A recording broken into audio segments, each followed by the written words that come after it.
Izuku Midoriya era um garoto de 14 anos que tinha um sonho: se tornar um grande herói do universo de My Hero Academia.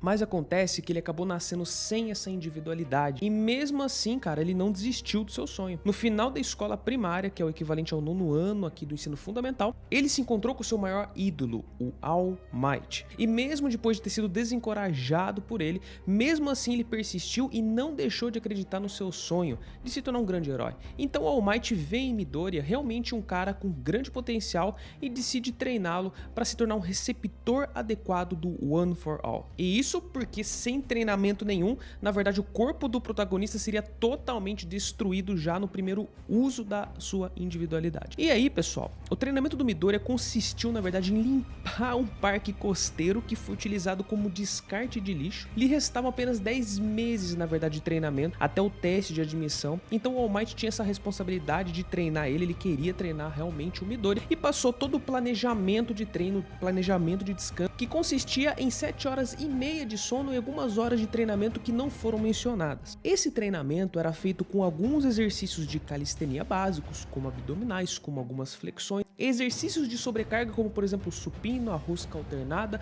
alguns exercícios para antebraço, alguns outros estímulos que eram realizados através da limpeza da praia, já que os materiais que estavam lá, na verdade, eram feitos de metais, de algumas carcaças de caminhão, por exemplo, portanto não eram materiais levinhos, eram materiais bem pesados, por sinal. E aí, pessoal, a gente vê que o Midoriya também fazia exercícios sem a supervisão do All Might, ele também fazia corridas, ele estava na verdade muito alucinado em se tornar um grande herói, em fazer tudo certo, ele queria fazer isso da melhor forma possível, o mais rápido possível. Só que aí a gente traz isso para nossa realidade. Cara, será que tá adequado o treinamento do Midoriya? É algo se pensar, é algo que vocês me perguntaram bastante. E aqui a gente pode ver que na verdade, gente, esse treinamento é de natureza, pelo menos aquele que o All Might passou para ele, anaeróbia. Isso é um treinamento que preza pelo desenvolvimento de capacidade muscular, de capacidade de força, assim como hipertrofia. Mas ao mesmo tempo a gente pode ver que o treinamento dele também teve caráter aeróbico, que por sinal ele realizava num momento diferente, ele também fazia algumas corridas. E olha só que interessante, pensando nesse desenvolvimento das duas capacidades físicas, por exemplo, a gente já chegou a falar disso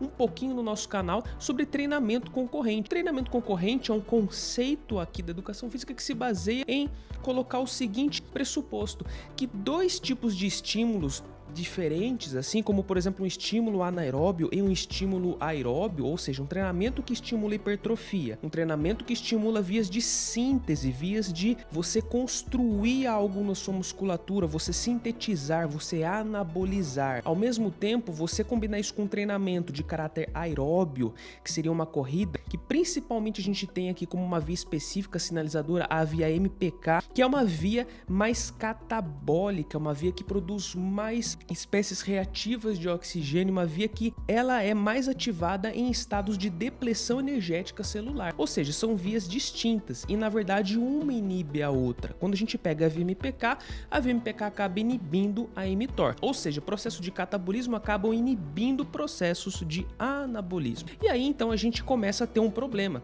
que é o treinamento concorrente. Não somente pelas vias metabólicas, mas se você pensar na realização de dois exercícios físicos, por exemplo, ao mesmo tempo, a gente também tem uma situação acontecendo. Algum exercício vai ser realizado em primeiro lugar. Esse exercício, o atleta que realiza ele, o praticante que realiza ele, provavelmente vai estar com seus estoques de energia também mais apurados, ou seja, vai estar com maiores estoques de energia para aquele exercício. E quando ele passar para o segundo exercício, esse segundo exercício, você não vai ter tanta disponibilidade assim de nutriente para a realização dele. Ou seja, a tendência é que a gente observe um volume de treino menor no segundo exercício. E isso, obviamente, que vai implicar nos resultados. Afinal, o volume de treino, a sua intensidade de treino, está intimamente envolvida na sua sinalização que vai te ajudar a ter resultados. Então, você competir esses estímulos não é uma maneira tão inteligente. Só que o Midoriya, na verdade, separava os dois horários. E ainda existem algumas abordagens que falam a respeito sobre você não somente treinar em horários diferentes, mas em dias diferentes. Outro dia você preza pelo desenvolvimento de capacidade física anaeróbia. beleza? Tá, mas em relação à dieta?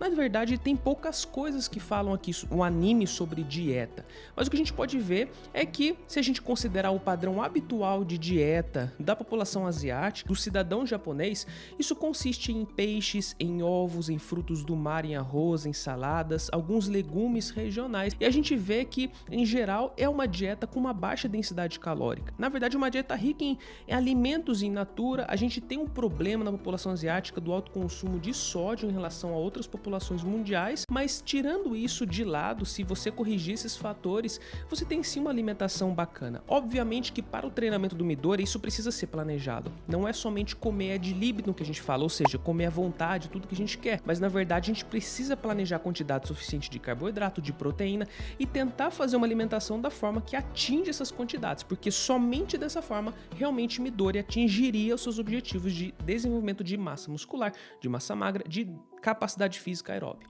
Ou seja, se a gente está falando de um atleta, de alguém que está treinando horas por dia, a alimentação deve ser planejada. A gente tem que tomar um certo cuidado caso a alimentação ela comece, por exemplo, a não ser regulada. O atleta pode ter dias, por exemplo, que come muito menos do que ele realmente conseguiria, principalmente se a alimentação for um pouco atípica, for um pouco mais de fibras, promover um pouco mais de saciedade. Às vezes o atleta nesse dia precisaria comer um pouco mais, mas na verdade ele não está consumindo. E durante o momento do treinamento, a gente vê, pessoal, que o Midori ele está passando por um overtraining. Ele está começando a ter um excesso de treinamento, uma elevada carga de treinamento. E nisso a gente acabou observando uma lição muito importante que o All Might deu para ele, sobre as quantidades das variáveis de treinamento que precisam ser muito bem calculadas e muito bem estabelecidas. Como o próprio All Might disse, treinar demais tem um efeito contrário. E isso é muito típico de se encontrar, por exemplo, em academias de ginástica, quando a gente fala em alguns jovens, em pessoas que não estão tendo acompanhamento profissional e que acabam sendo motivados em adquirir alguns resultados e acham que quanto mais treinar, mais resultados vão ter.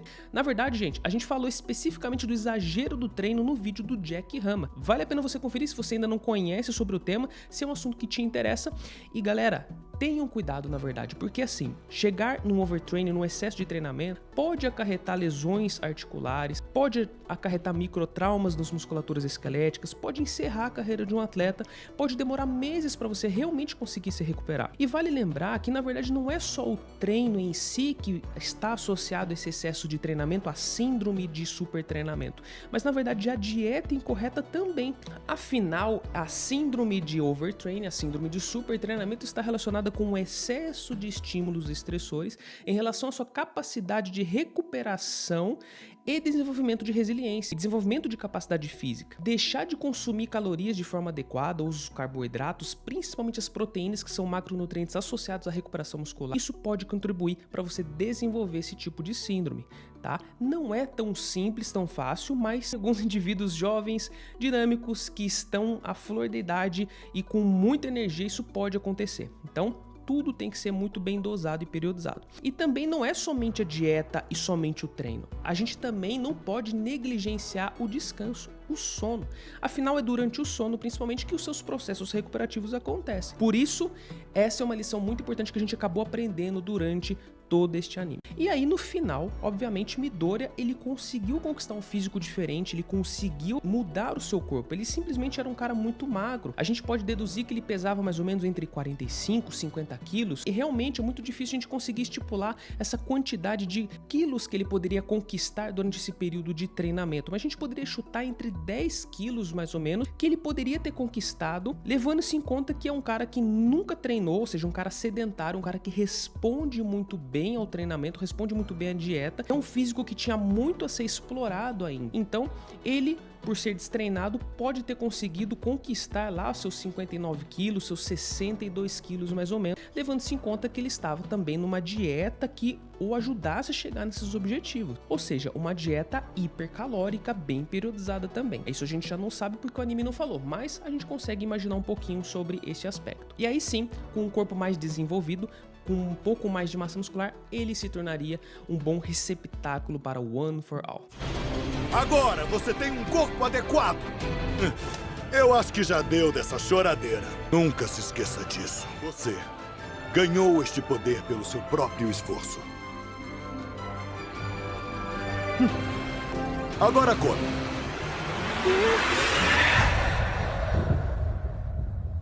E aí, curtiu o vídeo? Espero que vocês tenham gostado, obrigado por cada um que tem acompanhado. Se você tem alguma sugestão, deixa aqui nos comentários que a gente vai ler com todo carinho e quem sabe o tema que você colocou vira assunto para o próximo vídeo. Não se esqueçam de se inscrever no canal, muitos de vocês, 80%, às vezes 85%, às vezes 90%, assistem nossos vídeos, mas não são inscritos no canal, então é muito importante, cara, que você se inscreva para continuar acompanhando nosso conteúdo, para o YouTube te recomendar nossos vídeos e não esqueçam de curtir também, porque senão o YouTube não te recomenda nossos vídeos.